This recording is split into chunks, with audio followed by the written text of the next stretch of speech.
Welcome in next class is lecture number 14. Okay. In this lecture हम लोग previous lecture में हम लोग ने types of ionic solid structure के बारे में डिस्कस स्टार्ट किया था. NaCl टाइप हमने देख लिया था, पहला टाइप उसमें. ठीक है, आज नेक्स्ट हम लोग टाइप देख रहे हैं जिंक ब्लेंड स्ट्रक्चर. ठीक है, तो चलिए जैसे प्रीवियस लेक्चर में मैंने बोला भी था कि नेक्स्ट लेक्चर में हम लोग देखेंगे. ठीक है, जिंक ब्लेंड स्ट्रक्चर. ठीक है, जिंक ब्लेंड का स्ट्रक्चर देख रहे हैं. इसको हम लोग ZNS भी बोलते हैं. फार्मूला इसका ZNS होता है. ठीक है, ओके, कोई दिक्कत नहीं. चलिए, इसका जो आपका रेडियस रेशियो होता है, इसका जो आपका रेडियस रेशियो होगा बच्चों, ठीक है, अगर एक्सपेरिमेंटली इसका जो रेडियस रेशियो आया है मेरे बच्चों, ठीक है, यहाँ पे S2 माइनस S का पावर 2 माइनस यहाँ Z का +2, इसका जो रेडियस आया है एक्सपेरिमेंटली वो आया है 0.40. ये आया है आपका 0.40. ठीक है, तो अगर आप देखो, ठीक है, एक्सपेरिमेंटल वैल्यू अगर आप देखो तो ये कहाँ पे आपको दिख रहा है? FCC में दिख रहा है. ठीक है, समझ में आ रहा है? एक क्यूबिक अरेंजमेंट टाइप का नजर आ रहा होगा. ठीक है, FCC क्यूबिक तो है नहीं. ठीक है, बट ये क्या है? इसका शेप क्यूबिक होता है, बट ये कैसा अरेंजमेंट है? 0.40. ये आपको कहाँ दिखने वाला है? FCC अरेंजमेंट में दिखने वाला है. ठीक है, तो यहाँ पे लिखूंगा FCC of S2 minus, FCC of क्या? S2 minus. यहाँ पे S2 माइनस क्या बनाएगा? लैटिस एंड क्या बनाएगा? बोलो, फेस सेंटर एटम में रहेगा. समझ आ रही बात? फेस सेंटर एटम ऑक्युपाई करेगा. यहाँ पे FCC of S2 minus lattice and face centre atom आपका ऑक्युपाई करेगा. ठीक है, एक चीज और जान लो तुम यहाँ पे, जिंक सल्फाइड का दो टाइप होता है. एक होता है एस्फेराइट होता है, एस्फेराइट, यस, एस्फेराइट, या एक उर्जाइट होता है. ठीक है, उर्जाइट. ठीक है, मेनली हमको यही पढ़ना है, याद रखना. इसका क्यूबिक शेप होता है और इसका हेक्सागोनल होता है. ठीक है, इसका हेक्सागोनल होता है. तो मेनली हमें एस्फेराइट ही पढ़ना है, उर्जाइट नहीं पढ़ना है. क्लियर रखना है इस बात को. ठीक है, समझ में आ रही बात? चलो, एंड यहाँ पे FCC कौन बना रहा है? S2 माइनस, जो कि लैटिस एंड फेस सेंटर पे है. ठीक है, कोई दिक्कत? क्योंकि ये बड़ा है साइज में, दिख रहा है, इसलिए तो ये नीचे है. ठीक है, और Zn+2 कहाँ जाएगा? Zn+2 कहाँ जाएगा? बोलो. Zn+2 आपका जाएगा टेट्राहेड्रल वॉइड बनाने में. ये ध्यान रखना, ये सब चीजें आपको ध्यान रखनी है. कुछ ही स्ट्रक्चर होते हैं जिनके बारे में आपको ध्यान रखना है. ये कहाँ जाएगा? टेट्राहेड्रल वॉइड्स में. ठीक है, Zn+2 ऑक्युपाई करेगा टेट्राहेड्रल वॉइड्स को. मैं बार बार रिपीट कर रहा हूँ. ठीक है, चलो, ये तो हो गया एक्सपेरिमेंटल फैक्ट्स. ठीक है, अब जरा हम लोग इसका क्या देख लेते हैं. बोलो, इसका Z इफेक्टिव थोड़ा देखते हैं. ठीक है, Z इफेक्टिव, तो मैं लिख रहा हूँ Z इफेक्टिव फॉर क्या? ZNS. तो पहला क्या लिखूंगा? बोलो, Z effective for S2 minus, मैंने यहाँ पर लिखा है 4. अरे FCC है ना, FCC है ना बेटा, तो FCC के लिए क्या होता है? 4 ही होता है ना. डायरेक्ट याद हो जाना चाहिए, अब क्लियर होना चाहिए थॉट एंड. ठीक है, और अब Z इफेक्टिव किसके लिए? मैं Zn+2 के लिए, तो मैं यहाँ 4 लिख रहा हूँ. तो जैसे मैं 4 लिखूंगा, बहुत सारे लोग एकदम, अरे सर 4 कैसे लिख दिया सर, वहाँ तो टेट्राहेड्रल वॉइड जब FCC में होता है तो सर 8 होता है, यहाँ 4 क्यों ले? बेटा मैं 4 इसलिए ले रहा हूँ, ये अल्टरनेट अरेंजमेंट होता है. इस स्ट्रक्चर में अल्टरनेट टेट्राहेड्रल वॉइड का अरेंजमेंट है. कारण है क्योंकि अगर यहाँ पे 8 लिख दूंगा तो क्या ये इलेक्ट्रिकली न्यूट्रल रहेगा? नहीं. अरे चार्ज बढ़ गया ना, इसका चार्ज में डिफरेंस आ जाएगा ना, तो ये इलेक्ट्रिकली न्यूट्रल नहीं रह पाएगा. अगर मैं यहाँ पे 8 लिख दूंगा तो ये इलेक्ट्रिकली न्यूट्रल नहीं रह पाता है. इस कारण से इलेक्ट्रिकल न्यूट्रलिटी के चलते ही हम यहाँ पे Zn+2 जो है टेट्राहेड्रल जो वॉइड है उसको हम कितना लेके चलते हैं? 4, क्योंकि वो अल्टरनेट अरेंजमेंट में रहता है. 4 लेके चलेंगे, 8 नहीं. क्यों नहीं लेके चल रहे हैं? Due to electrical neutrality. ठीक है, ड्यू टू इलेक्ट्रिकल न्यूट्रलिटी. ठीक है, हम आपका यहाँ पे 8 वैल्यू नहीं लेके चल रहे हैं. टेट्राहेड्रल वॉइड का हम 8 वैल्यू लेके नहीं चलेंगे। क्लियर है बात, यहाँ तक समझ में आई? क्योंकि अगर इलेक्ट्रिकल न्यूट्रलिटी नहीं रहेगा तो लैटिस स्टेबल नहीं रह सकता है। अगर चार्ज हो गया लैटिस तो स्टेबल कहाँ रहा हो? समझ में आ रही बात? इसलिए इतना समझ में आ गया। चलो अब जेड इफेक्टिव क्लियर हो गया, हमारा नंबर ऑफ एटम्स क्लियर हो गया। ठीक है, तो अब क्या लूंगा मैं? अब मैं लूंगा इसका क्या पोजीशन, थोड़ा बता देता हूँ। ठीक है, पोजीशन कौन कहाँ, तो अभी तो क्लियर हो ही गया कि कौन कहाँ रहेगा। ठीक है, तो मैं लिख रहा हूँ S2 माइनस क्या बना रहा है आपका, S2 माइनस FCC बना रहा है, S2 माइनस FCC बना रहा है। क्लियर है सबको? तो ये कहाँ कहाँ पे रहेगा बोलो? अभी बता चुका हूँ, कॉर्नर्स और क्या फेस एटम्स। ठीक है, फेस एटम ऑक्युपाई करेगा। ठीक है, अगर मैं Zn+2 की बात करूं तो ये कहां पर रह रहा है? टेट्राहेड्रल वॉइड ऑक्युपाई कर रहा है, बट क्या अल्टरनेट टेट्राहेड्रल वॉइड ऑक्युपाई कर रहा है, ऑक्युपाई कर रहा है। ठीक है, अल्टरनेट टेट्राहेड्रल वॉइड ऑक्युपाई कर रहा है। कारण क्या है? Due to electrical neutrality. समझ आ रहा है बात? ठीक है, चलो एक डायगोनल में एक बॉडी डायगोनल में एक ही टेट्राहेड्रल वॉइड रहेगा। ठीक है, चलो तो इसे मैं हटा दूं। समझ में आ रही बात? अब मैं इसका क्या लिख देता हूं, कोऑर्डिनेशन नंबर। अब मैं इसका क्या लिख रहा हूं, कोऑर्डिनेशन नंबर, ध्यान देना है। ठीक है, अगर मैं लिखूं, यहां पे लिखूं since Zn+2 is in tetrahedral void of क्या S2 minus, so it is touching, कितना टच कर रहा होगा बोलो? 4s2 minus ion. ठीक है, तो इसका मतलब है कि coordination number of Zn+2 equal to क्या आया? 4 आया। ये 4s2 माइनस को टच कर रहा है। ठीक है, वैसे ही अगर मैं किसके लिए लिख दूं, S2 माइनस लिए रब कर दूं।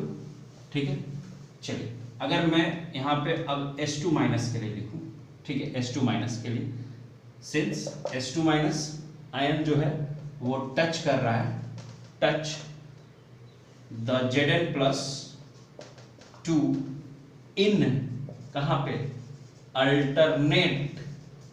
Alternate tetrahedral void only.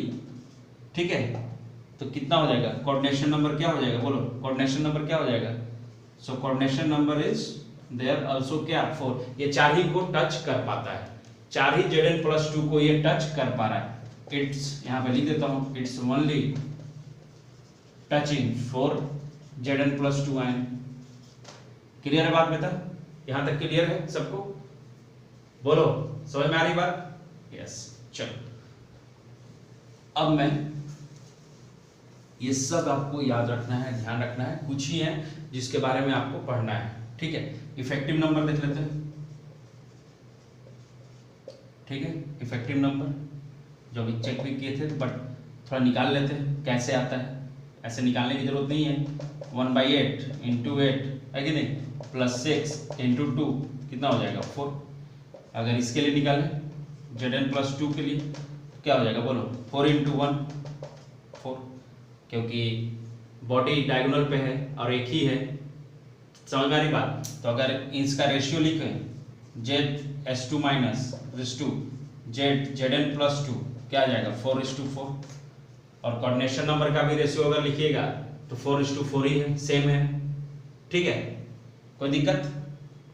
अगर कुछ ऐसे कंपाउंड है जो सेम टाइप के स्ट्रक्चर को फॉलो करते हैं और सेम टाइप का उनका कोऑर्डिनेशन नंबर वगैरह सब होता है, सेम टाइप के स्ट्रक्चर को फॉलो करते हैं, तो उसमें है जैसे आपका CuCl सेम फॉलो करता है, CuBr सेम स्ट्रक्चर फॉलो करता है, AgI ये सेम टाइप के स्ट्रक्चर शो करते हैं जैसा कौन करता है? ZnS, zinc blende structure. तो ये आपका ZnS हो गया। ठीक है, अब नेक्स्ट देखते हैं। ठीक है, नेक्स्ट कंपाउंड देखते हैं हम लोग। ठीक है, calcium chloride structure, sorry caesium लेते हैं, सीजियम, कैल्शियम नहीं, सीजियम ले रहे हैं। ठीक है, सीजियम पढ़ते हैं। ठीक है, चलिए सीजियम का पढ़ते हैं। सीजियम CSCl, हाँ मैं कैल्शियम में चला गया था, सीजियम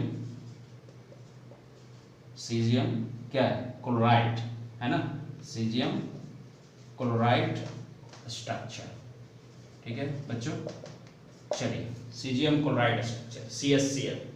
ओके, रेडियस रेशियो लिख देता हूँ एक्सपेरिमेंट से जो आया था, सबसे पहले वही लिखूंगा। ठीक है, रेडियस रेशियो, तो अगर मैं लिखूं रेडियस ऑफ CS प्लस है ना, और रेडियस ऑफ क्या मैंने लिखा Cl माइनस इक्वल टू क्या लिखा है 0.9, समझना है। रेडियस ऑफ CS प्लस और रेडियस ऑफ Cl माइनस मैंने कहाँ लिखा, इक्वल टू क्या 0.9।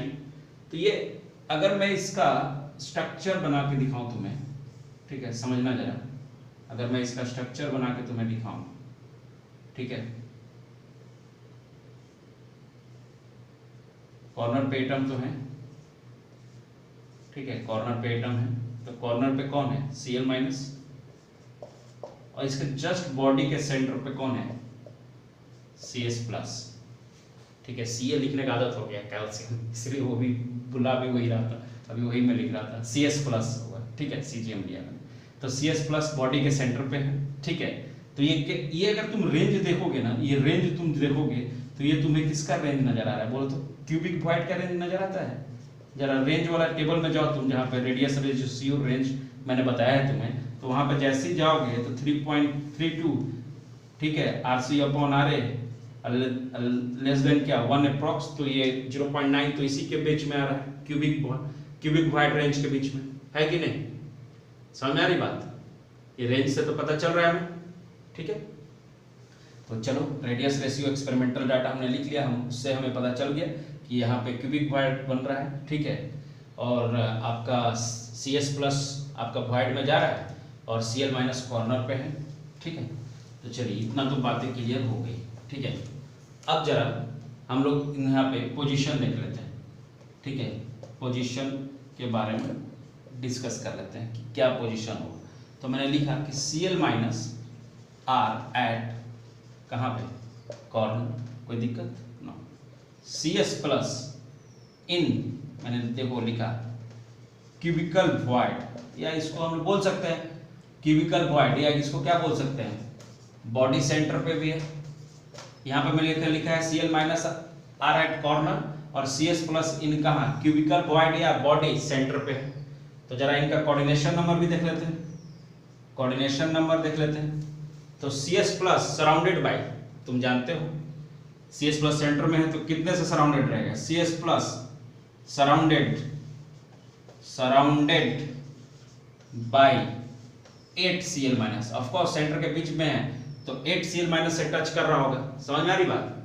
तो यहाँ पे इसका कोऑर्डिनेशन नंबर, सो इसका कोऑर्डिनेशन नंबर कितना हो गया, CS प्लस का कोऑर्डिनेशन नंबर कितना आ गया 8, कोई दिक्कत यहाँ तक नहीं। अब coordination number of Cl minus भी देख लेते हैं, रब कर दूं, चलिए coordination number of Cl minus अगर तुम देखने जाओगे, coordination number of Cl minus, तो ऑफ कोर्स कॉर्नर पे है तो 8 क्यूब से वो भी इंटरेक्ट कर रहा है, ये तो हम जानते हैं, है कि नहीं, समझ रहे बात को ना। तो कोऑर्डिनेशन नंबर ऑफ, मैं डायरेक्ट लिख देता हूँ, coordination number of Cl minus equal to क्या हो जाएगा बेटा, बोलो 8, इसका भी 8 हो गया, तो क्या इसका रेशियो 8:8 हो जाएगा ना। अगर मैं लिखूं कि कोऑर्डिनेशन नंबर ऑफ, क्या लिखूं बोलो, CS प्लस रेस टू कोऑर्डिनेशन नंबर ऑफ, रेशियो लिया Cl माइनस, क्या हो जाएगा 8:8, 8:8, कोई दिक्कत नहीं। अब इफेक्टिव नंबर देख लेते हैं इसका, ठीक है बेटा, इफेक्टिव नंबर देख लेते हैं। ठीक है, इफेक्टिव नंबर ऑफ एटम्स यहाँ पे देख लेते हैं, तो मैं लिखूंगा effective number of atoms, effective number of atoms. अगर यहाँ पे इफेक्टिव नंबर ऑफ एटम्स की बात करा जाए तो कॉर्नर पे जो एटम है पहले उसका बारे में बात कर लेते हैं।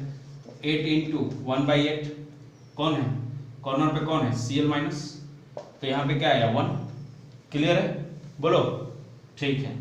एक और जेड इफेक्टिव किसका, जेड भी लिख दूं तो चलेगा, ठीक है, CS प्लस, यहाँ पे कितना है बॉडी के सेंटर पे, तो 1 × 1 कंट्रीब्यूशन, तो देखो तो 1:1 आ रहा है कि नहीं, इलेक्ट्रिकल न्यूट्रल है, कोई दिक्कत, इलेक्ट्रिकली न्यूट्रल है, समझ में आ रही बेटा बात, इलेक्ट्रिकली ये भी न्यूट्रल है, रेशियो सेम है। ठीक है, एक पॉइंट मैं लिख रहा हूं, ठीक है, उसको ध्यान रखना है। मैं लिख रहा हूं कि ऑल, जो मैंने अभी तक आपको आयनिक सॉलिड में जो स्ट्रक्चर बताए हैं, all of this compound like NaCl, ठीक है ना, ZnS एंड CHCl are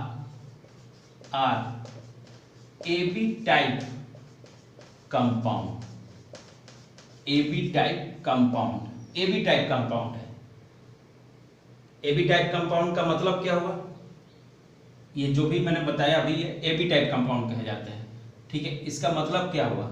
इसका मतलब हुआ कि positively and negatively charge ion का जो रेशियो है वहां पे 1:1 है। यहाँ पे जो पॉजिटिव चार्ज आयन और negative charge ions have ratio 1:1, मतलब इलेक्ट्रिकली ये क्या है? न्यूट्रल हो गए हैं। न्यूट्रल तो सब होता है, ठीक है, बट इसका मीनिंग ये है AB टाइप का 1:1 में है, ठीक है। Compound having positively and negatively charge ion in the ratio 1:1 is called AB type compound. चलो अब नेक्स्ट देखते हैं, ठीक है। चलिए अब नेक्स्ट टाइप देखते हैं। AB टाइप हमने पढ़ लिया। AB टाइप में NaCl, CHCl, ZnS ये सब हमने देख लिया, ठीक है। क्लियर है सबको? अब हम लोग, ठीक है, अब हम लोग AB2 टाइप देखते हैं। और ये सब आपको याद रखना है बच्चों, याद रखना, ठीक है। बच्चा लोग इसको याद रखना है, बहुत जरूरी है। क्वेश्चन आते हैं, डायरेक्ट आते हैं, ठीक है। जितना आपको डाटा प्रोवाइड किया जा रहा है उतना सफिशिएंट है, उतना ही से आते हैं, तो आप बस याद रखें, ठीक है। चल नेक्स्ट मैं लिख रहा हूँ बेटा, ठीक है, AB2 टाइप, या मैं उसको बोलूँगा फ्लोराइड स्ट्रक्चर, ठीक है। फ्लोराइड क्या स्ट्रक्चर या फार्मूला जो होता है इसका, ठीक है, वो होता है आपका, मैं यहाँ पे लिख रहा हूँ, यहाँ पे लेके चल रहा हूँ मैं एक एग्जाम्पल CF2 कंपाउंड का लेके चल रहा हूँ यहाँ पे, ठीक है, कैल्शियम फ्लोराइड का, ठीक है। और आपका इसको हम लोग क्या बोलते हैं? AB2 टाइप, ठीक है, ये ध्यान रखना है। चलो अब देखते हैं इसमें द केटाइन आर, देखना, the केटाइन्स are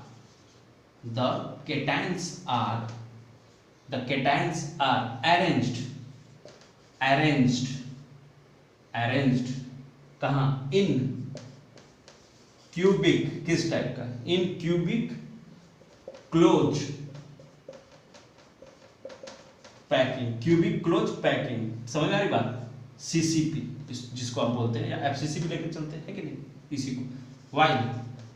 while the anion, पूरा पॉइंट ध्यान रखना है, while the anion occupy all the tetrahedral bonds। Clear है? चलो इसे मैं हटाऊं यहाँ। The cation are arranged in cubic close packing while the anion occupy all the क्या? Tetrahedral bond। जस्ट उल्टा हो गया ना यहाँ पे, पहले सब जगह क्या एनाइन बना रहा था लैटिस, अब कौन बना रहा है? केटाइन बना रहा है, क्योंकि साइज बढ़ गया है ना। तो चलो, अरे ऐसे भी तुम्हें पता है कैल्शियम का साइज बड़ा होता है फ्लोरीन से, ठीक है। तो मैं लिख रहा हूँ, ये पॉइंट भी लिख देता हूँ। तो Ca+2 आर क्या? बिगर देन क्या बेटा? F-। क्लियर है? तो मैं लिख देता हूं कि radius of Ca+2 greater than radius of क्या बेटा? F-। ठीक है। अगर यहाँ पे रेडियस रेशियो में देखूं एक्सपेरिमेंटल, तो आता है आपका 0.225 से, ठीक है, 0.225 ये आपका, ठीक है, लेस देन 0.414। क्लियर है सबको? क्लियर है? ठीक है। अब जरा मैं, ठीक है, अब जरा मैं इसका एक मिनट अरेंजमेंट दिखा देता हूँ, ठीक है। चलो एक बार अरेंजमेंट देख लेते हैं, ठीक है। स्ट्रक्चर में बना देता हूँ, थोड़ा सा और विजुअलाइजेशन हो जाएगा, है कि नहीं। चलो ये आपका ये ठीक है। आप यहाँ पे ध्यान दो, यहाँ पे एटम बनाते चलो, ठीक है। यहाँ पे बनाओ, यहाँ पे बनाओ, यहाँ पे बनाओ, यहाँ पे बनाओ, है कि नहीं, बनाया मैंने। अब तुम समझना है तुमको, ठीक है। Ca+2, ठीक है, और फ्लोराइड, ठीक है। तो फ्लोराइड क्या ऑक्युपाई कर रहा है, वॉइड, टेट्राहेड्रल वॉइड, ठीक है। तो यहाँ पे ये क्या है, Ca+2 है, ये आपका कॉर्नर एटम, ठीक है। बाकी फेस पे भी कौन ऑक्युपाई कर रहा है, Ca+2 ही ऑक्युपाई कर रहा है कि नहीं, समझ में आ रही बात। बट अगर यहाँ पे एक वॉइड है, टेट्राहेड्रल वॉइड, ये मान के चल रहा हूँ मैं, ठीक है, तो उसको कौन ऑक्युपाई कर रहा है, बोलो, F- ऑक्युपाई कर रहा है। उसको कौन ऑक्युपाई कर रहा है, F-। और Ca+2 किस टाइप का लैटिस शो कर रहा है, FCC टाइप का लैटिस शो कर रहा है, ठीक है। समझ में आ रही बात। तो लिखेंगे, यहाँ पे पॉइंट लिखता हूँ, इन, समझ में आया, in FCC Z of Ca+2 equal to क्या हो जाएगा, 4। अरे होगा ना, यही तो होता था, Z effective number of atoms generally, है कि नहीं। और Z इफेक्टिव ऑफ F- कितना होता है, टेट्राहेड्रल वॉइड कितना होता है, 8। तो तुम बोलोगे सर अब पिछले में तो आपने ऐसा नहीं लिखा था, यहाँ पे कैसे ये इलेक्ट्रिकली न्यूट्रल है सर, है ना। यहाँ पे देखो +2 चार्ज है, तो +2 चार्ज है, तो +2 × 4 8 हो गया। और ये यहाँ पे -1 है, तो -1 × 8, तो क्या इलेक्ट्रिकली न्यूट्रल नहीं हुआ, हो गया ना, इलेक्ट्रिकली न्यूट्रल है ना, ड्यू टू चार्ज। क्लियर है। चलो अब जरा हम लोग इसका, अब जरा कोऑर्डिनेशन नंबर देखते हैं, ठीक है। तो कोऑर्डिनेशन नंबर ऑफ Ca+2 बोलो कितना हो जाएगा, बोलो, Ca+2 कितना होगा, 8 होगा, है कि नहीं। और कोऑर्डिनेशन नंबर ऑफ F- कितना हो जाएगा, बोलो, 4। जस्ट उल्टा, वहां पे Z डिफेक्टिव 4 था, यहाँ पे कोऑर्डिनेशन नंबर इसका 8 है, इसका वहां पे Z डिफेक्टिव F- का 8 था, तो यहाँ कोऑर्डिनेशन नंबर क्या हो गया, 4 हो गया, जस्ट इसके उल्टा। क्लियर है बात, समझ में आ रही बात। तो इसका मतलब है कि Ca+2 टच 8F- और यहाँ पे F- टच कितना, 4 Ca+2। क्लियर है बात, समझ में आ रही बात।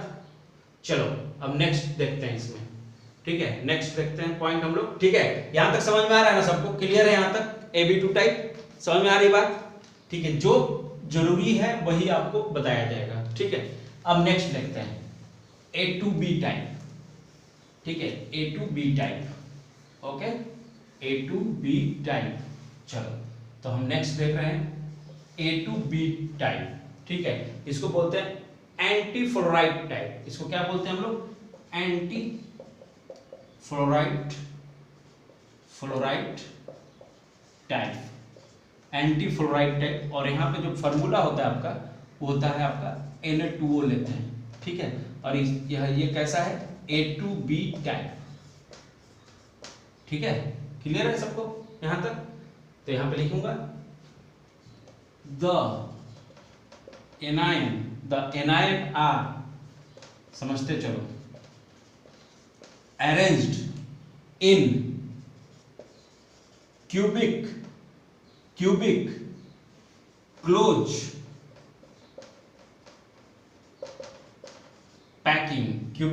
packing, CCP लिख दूं।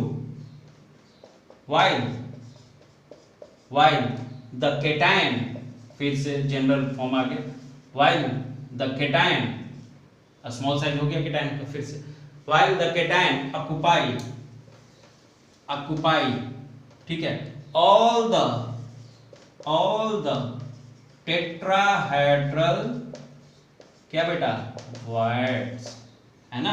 The anion are arranged in cubic close packing, clear है यहाँ तक।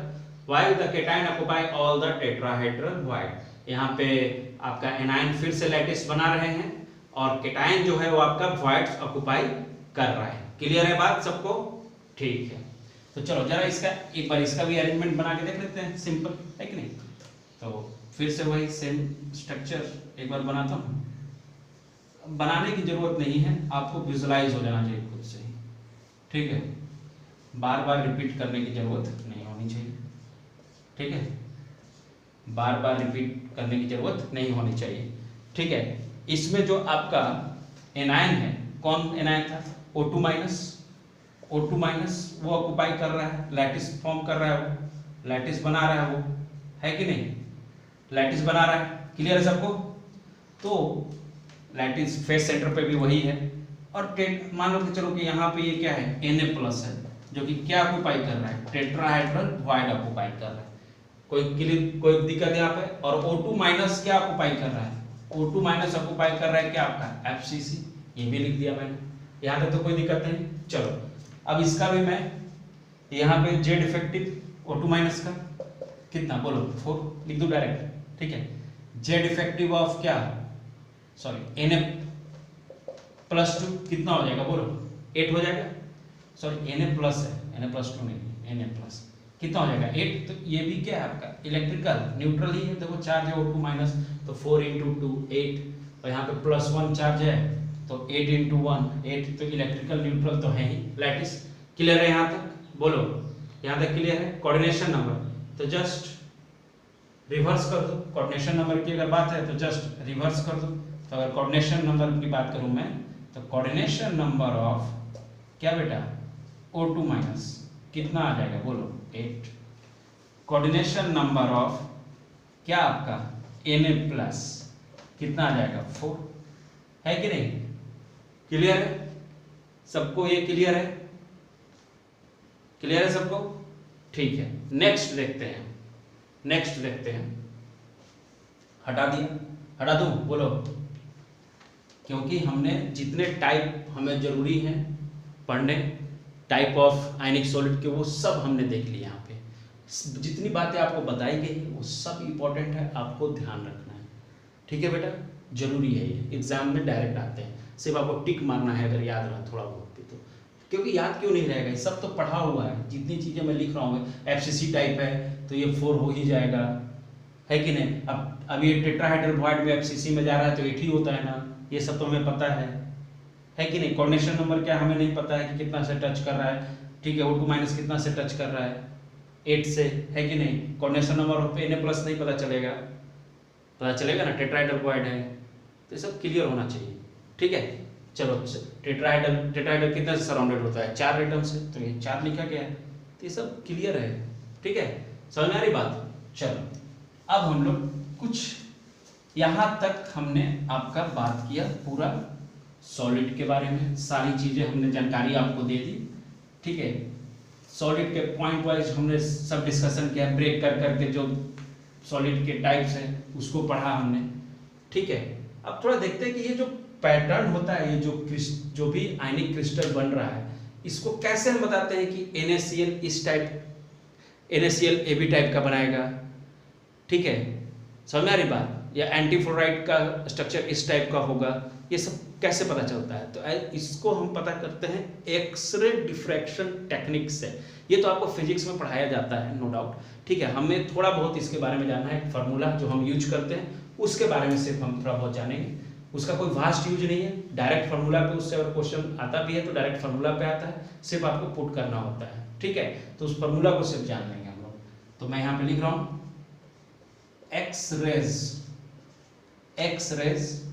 reflected from crystal create pattern।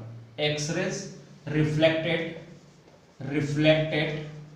reflected from क्या बोलो, crystals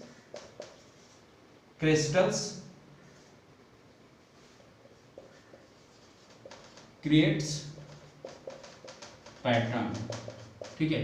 X-rays reflected from crystal create patterns, कहने का मतलब है, इसका मतलब है कि हम लोग कैसे किसी, जैसे NaCl है, तो NaCl का कैसे मैं पता करूंगा कि ये किस टाइप का है, ये किस टाइप का FCC बना रहा है, मैंने सॉरी मैं FCC तो बनाता ही है, किस टाइप का लैटिस बना रहा है, ये हमें कौन बताएगा। तो ये इसके अंदर जो टेक्निक होता है उसको हम लोग बोलते हैं एक्सरे डिफ्रैक्शन टेक्निक। जो हमें ये बताता है उसको हम लोग बोलते हैं बेटा एक्सरे डिफ्रैक्शन टेक्निक। कौन बताता है हमें? अगर इस क्वेश्चन का आंसर दिया जाए कि X ray reflected from crystal creates pattern, ठीक है, एक्सरे से हमें पता चलता है कि किस टाइप का क्रिस्टल पैटर्न क्रिएट कर रहा है, ठीक है। तो जैसे NaCl FCC बनाता था, तो बट उस टेक्निक को हम लोग क्या बोलते हैं? एक्सरे डिफ्रैक्शन टेक्निक बोलते हैं। क्लियर है यहाँ तक सबको ये बात? ठीक है। अब जैसे हम ये कैसे पता करते हैं, एप्लीकेशन कैसे करते हैं, उसका कैसे यूज करते हैं, कैसे निकालते हैं वैल्यू, तो हमें पता चलता है कि NaCl का ये लैटिस बन रहा है, तो वो एप्लीकेशन हम देखते हैं और उस एप्लीकेशन को हम लोग बोलते हैं ब्रैग्स इक्वेशन। उस एप्लीकेशन को हम लोग बोलते हैं बेटा ब्रैग्स इक्वेशन, ठीक है। बस उसको पढ़ाने के लिए ही मैं इतना समझाया हूँ आपको, ठीक है। तो यहाँ पे हम लोग क्या देख रहे हैं? एप्लीकेशन ऑफ क्या? एक्सरे डिफ्रैक्शन टेक्निक, उसका एप्लीकेशन देख रहे हैं। एक्सरे डिफ्रैक्शन क्या टेक्निक्स, एक्सरे डिफ्रैक्शन टेक्निक्स का हम एप्लीकेशन देख रहे हैं और उसका नाम है ब्रैग्स, ठीक है। ब्रैग्स क्या? इक्वेशन, ठीक है। क्लियर है? ओके, इक्वेशन लिखिए, ठीक है। समझो, एक फॉर्मूला है, बस उसी को समझना है, ठीक है। ये लेयर ए है, ये लेयर ए है, फिर यहाँ पे भी एक सेम पैटर्न है और इसको भी हम क्या बोल रहे हैं? लेयर, सेकेंड लेयर बोल रहे हैं, सेकेंड लेयर 1 बोलो और इसको लेयर 2 बोलो, ठीक है। यहाँ भी आपका एटम अरेंज, ठीक है। इसको हटा दूं? ब्रैग्स इक्वेशन जो लिखा हूँ, थोड़ा समझाना है, ठीक है, जगह प्लेस बनाता हूँ मैं, ठीक है। समझो, यहाँ से रेज आ रही है, इंसिडेंट रेज है, ठीक है। इंसिडेंट रेज आप पढ़े होंगे, इंसिडेंट रेज, ठीक है, कोई दिक्कत? ओके। और फिर ये रेज यहाँ से जा रही है, तो इसको क्या बोलते हैं? रिफ्लेक्टेड रेज बोलते हैं ना, रिफ्लेक्टेड रेज। यू नो, आप जब इसका स्टडी करेंगे ना, जो इससे टकरा के, अगर मान लो कि ये NaCl का ही अरेंजमेंट है, ठीक है, इसके फर्स्ट लेयर से टकरा के ये जो रेज जा रही है, अगर मान लो कि फिर से ये रेज यहाँ पे नीचे आई, फिर यहाँ से भी टकरा के फिर यहाँ गई, ये भी रिफ्लेक्टेड रेज है। तो इसका जब हम स्टडी करते हैं ना, तभी हमें ये पता चलता है कि इस क्रिस्टल का क्या पैटर्न है। समझ में आ रही बात? ये क्रिस्टल किस टाइप के अरेंजमेंट में आएगा। तो हम किसका स्टडी करते हैं? हम स्टडी करते हैं रिफ्लेक्टेड रेज का स्टडी करते हैं, फॉर द क्या? For the pattern. पैटर्न को फाइंड आउट करने के लिए हम लोग रिफ्लेक्टेड रेज का स्टडी करते हैं। यहां तक बातें क्लियर है सबको? यहां तक बातें क्लियर है? ठीक है, ओके फाइन। जरा देखो, यहां पे एक मैं समझो, यहां पे देखना, ठीक है, यहां पे ध्यान देना, ठीक है। ये मैं थीटा लिखा हूं और यहां से यहां के बीच का हाइट को मैं d बोल रहा हूं, डिस्टेंस लेयर 1 से लेयर 2 तक, ठीक है, सम एंगल थीटा, ठीक है। अगर मैं, ठीक है, अगर मैं निकालना चाहूं फार्मूला से, ठीक है, तो इसका फार्मूला जो होता है, मैं यह हटा दूं, ठीक है। यहां पे जो फार्मूला होता है आपका, समझना d कैसे निकालते हैं। तो ये फार्मूला जो होता है d equal to n lambda upon 2 sine theta, ये फार्मूला होता है। d equal to n lambda upon 2 sine theta. Theta क्या है? थीटा क्या है? कोई पूछ दिया थीटा क्या है यहाँ पे, तो हमको अभी तुरंत बताया किसकी स्टडी से हम लोग पढ़ते थे, ठीक है। तो ये क्या है? Angle of diffraction, angle of क्या है, डिफ्रैक्शन। समझ में आ रही बात? एन इंच क्या है, एन क्या है, ऑर्डर ऑफ डिफ्रैक्शन, एन 1 2 तक हो सकता है वैल्यू, ठीक है। ऑर्डर ऑफ डिफ्रैक्शन नंबर है, ऑर्डर ऑफ डिफ्रैक्शन। लेमडा क्या है आपका, वेवलेंथ है, लेमडा क्या है, वेवलेंथ है ना बेटा। और डी क्या है, डिस्टेंस बिटवीन लेयर 1 और 2, डिस्टेंस है, डिस्टेंस बिटवीन लेयर्स, है कि नहीं। ये आपका फॉर्मूला है और बहुत इजी इस पे क्वेश्चन आते हैं। सब डाटा आपका दिया रहेगा, बस आपको वैल्यू पुट करके डी निकालना। इसी टाइप के क्वेश्चन अभी तो इधर तो नहीं आए हैं, 5-6 साल से पहले आते थे, जब बहुत सारे lengthy question IIT JEE advance या IIT JEE मेंस में लेंदी टाइप के क्वेश्चन बनते थे हम लोग के समय, तब ये इस टाइप के आ जाते थे, ठीक है। अभी तो नहीं आते भी हैं अब JEE मेन में भी, या आपका एडवांस में, या नीट में भी। नीट में तो बहुत कम चांस है, बट फिर भी अगर आएंगे तो सारे वैल्यू दिए रहेंगे, सिर्फ आपको डी निकालना, फॉर्मूला याद रहना चाहिए, ठीक है बच्चों। ओके, चलिए ठीक है, डिफेक्ट्स देखते हैं। हमने अभी क्रिस्टल्स पूरा अरेंजमेंट देख लिया, आयनिक क्रिस्टल्स का, type of ionic solid structure जो होता है, कितने टाइप के होते हैं, AB type, AB2 type, A2B type, ये सब देख लिया हमने, ठीक है।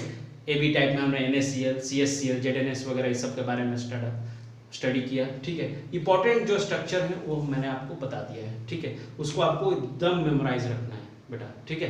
तो चलिए अभी मैं पढ़ने जा रहा हूँ डिफेक्ट्स इन क्रिस्टल। तो मैं बता देता हूँ पहली बात कि डिफेक्ट्स, ऑफ कोर्स ये वर्ड सुन के सब सोचेगा sir defects in crystal, crystal तो सर पूरा कंप्लीट बहुत मैनर में अरेंज होते हैं, ठीक है, उनमें तो कोई डिफेक्ट्स नहीं हो सकता। ऐसा नहीं है। क्या हम और आप 100% कहने का मतलब ना, हम में और आप में कोई डिफेक्ट्स नहीं है क्या? हम आप 100% क्या कंप्लीट है? नहीं, कोई भी 100% कंप्लीट नहीं होता। वैसे ही क्रिस्टल का जब अरेंजमेंट होता है बेटा, तो वो भी 100% कंप्लीट अरेंजमेंट नहीं दिखता है, वहाँ पर कहीं ना कहीं कुछ ना कुछ इम्प्योरिटीज़ वगैरह रही जाती है, जिसके कारण से उसको हम लोग क्या बोलते हैं, डिफेक्ट्स बोलते हैं। तो मैं हेडिंग डाल रहा हूँ डिफेक्ट्स इन क्या, आपका क्रिस्टल, डिफेक्ट्स इन क्या, क्रिस्टल्स, डिफेक्ट्स इन क्रिस्टल्स, ठीक है। अब क्रिस्टल की बात होने लगी कंप्लीट, ये कोई अरेंजमेंट, पर्टिकुलर अरेंजमेंट की बात नहीं हो रही, पूरे क्रिस्टल की बात हो रही है, ठीक है। तो डिफेक्ट्स इन क्रिस्टल 2 टाइप के होते हैं, मैं आपको पहले ही क्लियर कर दूं। एक होता है पॉइंट डिफेक्ट, एक बेटा होता है आपका पॉइंट डिफेक्ट, और एक बेटा होता है आपका लाइन डिफेक्ट, ठीक है। एक पॉइंट डिफेक्ट और एक आपका लाइन डिफेक्ट। अब पॉइंट डिफेक्ट क्या होता है समझना है, क्लियर है बात। अराउंड अ पॉइंट, मैं समझा रहा हूं, लिख रहा हूं पहले, अराउंड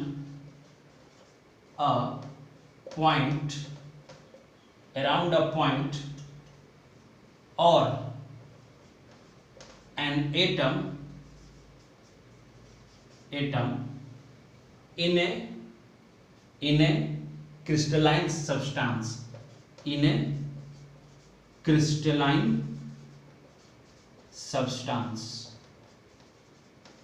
ठीक है। मैंने लिखा कि अराउंड अ पॉइंट और an atom in A crystalline substance. कहने का मतलब है कि उस जब कोई अरेंजमेंट है, मान लो कि कोई अरेंजमेंट है, ठीक है, इस टाइप का कोई अरेंजमेंट है, यहाँ पॉजिटिव, यहाँ निगेटिव, यहाँ पॉजिटिव, यहाँ निगेटिव, ठीक है, यहाँ पॉजिटिव, ठीक है। अब मान लो कि यहाँ पे निगेटिव नहीं है, मिसिंग है, फिर क्या आ गया, पॉजिटिव आ गया, फिर यहाँ पे क्या है, सॉरी यहाँ पे निगेटिव आया, ठीक है, ऐसे समझो, और यहाँ पे निगेटिव दो, ठीक है, और यहाँ पे निगेटिव दो, यहाँ पॉजिटिव। मान लो कि ये मिसिंग है, तो ये क्या होगा, एक पर्टिकुलर पॉइंट के अबाउट ये मिसिंग है ना, इस पॉइंट पे कोई चीज़ मिसिंग है, समझ में आ रहा है। अगर मैं अरेंज कर रहा हूँ, इस टाइप का अरेंजमेंट कर रहा हूँ, मान लो कि मैं ऐसा समझो कि कोई भी चीज़ का अरेंजमेंट तुम देख लो, ठीक है, उस अरेंजमेंट में मैं एक रेगुलर अरेंजमेंट कर रहा हूँ, और उसके बाद इंटरवल में एक, जहाँ पे एक सीट है वहाँ छोड़ के दूसरे इंटरवल पे इस चीज़ को रख दूँ, ठीक। तो इसका मतलब है कि इस पर्टिकुलर सीट पे कोई मिसिंग है, तो इसी को क्या बोलते हैं हम लोग, कि पॉइंट पे कोई ना कोई एटम या आयंस क्या है आपका मिसिंग है, ठीक है, तो उसको क्या बोलते हैं, पॉइंट डिफेक्ट। क्लियर है सबको? चलो अब नेक्स्ट लाइन डिफेक्ट। अब लाइन डिफेक्ट क्या होगा कि entire rose of lattice point, entire rose of lattice point, मतलब इंटायर रोज ही क्या हो, मिसिंग हो। अब मान लो कि यहाँ पे मैंने लिखा है कि मान लो ये Na प्लस है और ये Cl माइनस है, जो माइनस वाला है, ठीक है। मैं ऐसे अरेंजमेंट कर रहा हूँ, ठीक है, समझते चलना, ठीक है।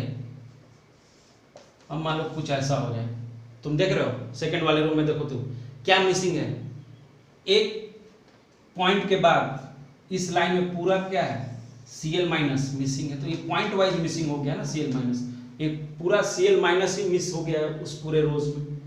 समझ में आ रही बात? अरे समझ में आ रही बात? क्लियर है सबको? ये भी प्लस कर दो और क्लियर हो जाएगा। तो ये पूरे रोज में क्या मिसिंग हो गया, Cl माइनस। तो ये लाइन डिफेक्ट बोलते हैं इसको हम लोग। मेनली हमें पॉइंट डिफेक्ट ही पढ़ना है हमारे सब्जेक्ट में, हमारे सब्जेक्ट में लाइन डिफेक्ट नहीं पढ़ना है। सिलेबस के अंदर हमारे लाइन डिफेक्ट नहीं पढ़ना है, हमें सिर्फ पॉइंट डिफेक्ट के बारे में ही बेटा पढ़ना है। तो चलिए पॉइंट डिफेक्ट की टाइप्स वगैरह देखते हैं, ठीक है। हटा दूं? ओके, ठीक है। तो हम लोग देखेंगे पॉइंट डिफेक्ट्स, टाइप्स ऑफ क्या आपका पॉइंट्स डिफेक्ट, टाइप्स ऑफ क्या पॉइंट डिफेक्ट्स, इसके टाइप देख रहे हैं। तो दो टाइप होता है मेनली, एक होता है स्टाइक्योमेट्रिक डिफेक्ट और एक होता है नॉन स्टाइक्योमेट्रिक डिफेक्ट। दो टाइप होता है, एक मैं लिख रहा हूं, क्या लिख रहा हूं, स्टाइक्योमेट्रिक डिफेक्ट और एक होता है आपका नॉन स्टाइक्योमेट्रिक डिफेक्ट। एक होता है नॉन स्टाइक्योमेट्रिक मैट्रिक डिफेक्ट्स, ठीक है। थोड़ा बोर्ड आवाज कर रहा है, ये कभी कभी बेचारा ये भी घबरा जाता है, क्या क्या कितना लिखोगे, क्या क्या पढ़ा रहे हो ठीक है। तो स्टाइक्योमेट्रिक डिफेक्ट, ठीक है। नो चेंज इन, नो, मैं इसका डिफिनेशन लिख रहा हूं, no change in molecular formula, no change in molecular formula. कहने का मतलब है कि जो मॉलिक्यूलर फॉर्मूला रिएक्शन से पहले था, समझ में आ रही, वही फॉर्मूला आपको रिएक्शन के बाद भी दिखेगा, मतलब आफ्टर डिफेक्ट भी दिखेगा।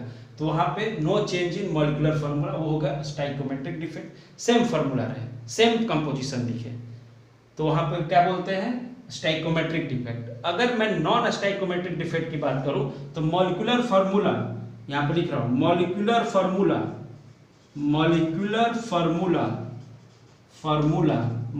फॉर्मूला डिफरेंट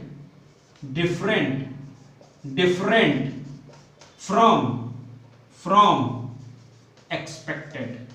कहने का मतलब है कि जो आप एक्सपेक्ट कर रहे थे कि ये फॉर्मूला आना चाहिए, उससे डिफरेंट आएगा। कहने का मतलब जो फॉर्मूला पहले था, after reaction, after defect formula change कर जाता है, तो उस टाइप को क्या बोलते हैं, नॉन स्टाइक्योमेट्रिक डिफेक्ट बोलते हैं, ठीक है। स्टाइक्योमेट्रिक डिफेक्ट दो टाइप का होता है, स्टाइक्योमेट्रिक डिफेक्ट दो टाइप का होता है, ठीक है। वो यहीं पे मैं लिख देता हूं, स्टाइक्योमेट्रिक डिफेक्ट दो टाइप का होता है बेटा, स्टाइक्योमेट्रिक डिफेक्ट दो टाइप का होता है। फर्स्ट टाइप, ठीक है, जो है वो मैं आपको देखो, एक दो टाइप होता है, नॉन आयनिक कंपाउंड डिफेक्ट, माने नॉन आयनिक कंपाउंड में हो, एंड दूसरा होता है आयोनिक कंपाउंड के अंदर डिफेक्ट, ठीक है।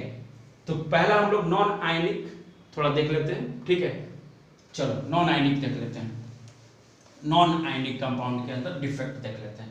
तो मैं पहला टाइप इसका स्टाइक्योमेट्रिक का मैं ले रहा हूं नॉन आयनिक, ठीक है, नॉन आयनिक कंपाउंड के अंदर का डिफेक्ट, ठीक है। स्टाइक्योमेट्रिक का पहला टाइप नॉन आयनिक, और इसके अंदर भी दो टाइप होते हैं। तो पहला टाइप मैं ले रहा हूं आपका वैकेंसी डिफेक्ट,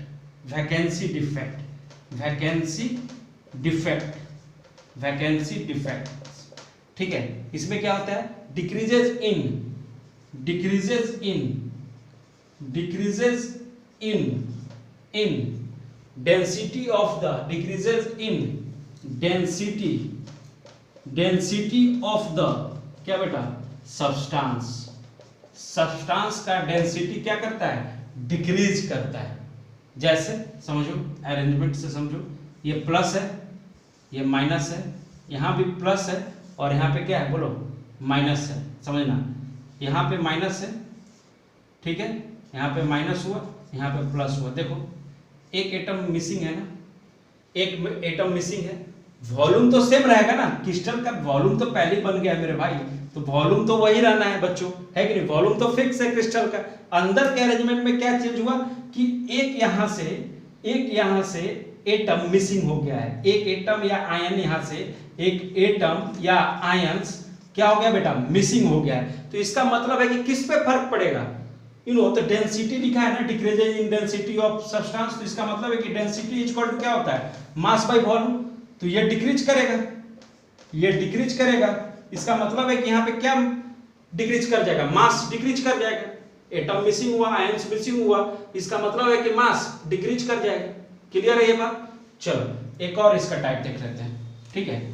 नेक्स्ट है इंटरस्टिशियल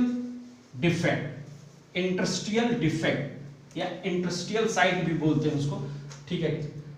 आयंस के बीच का जगह, आयंस के या एटम्स के बीच के जगह को इंटरस्टिशियल साइट बोलते हैं या डिफेक्ट बोलते हैं। सेकंड है इंटरस्टिशियल, ठीक है, इंटरस्टिशियल डिफेक्ट्स, ठीक है, इंटरस्टिशियल डिफेक्ट, ठीक है, इंटरस्टिशियल डिफेक्ट, ठीक है, समझ में आ रही बात। इंक्रीजेज, देखो increases in density of the क्या कंपाउंड, डेंसिटी कंपाउंड का क्या कर देता है ये, या सब्सटेंस का इंक्रीज कर देता है। कंपाउंड लिखो या सब्सटेंस लिखो, ठीक है, चलेगा, समझो, ठीक है। कैसे अरेंजमेंट देख लेते हैं, प्लस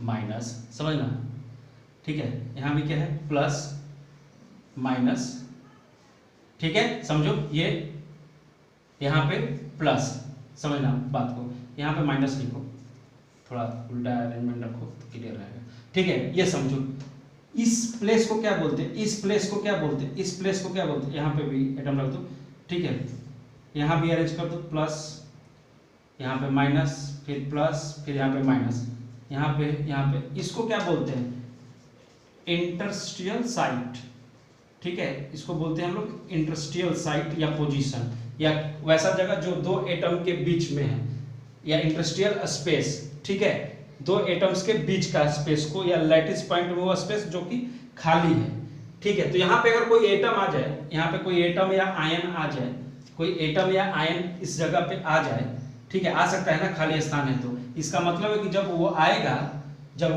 तो डेंसिटी इक्वल टू क्या होता है मास बाय वॉल्यूम, तो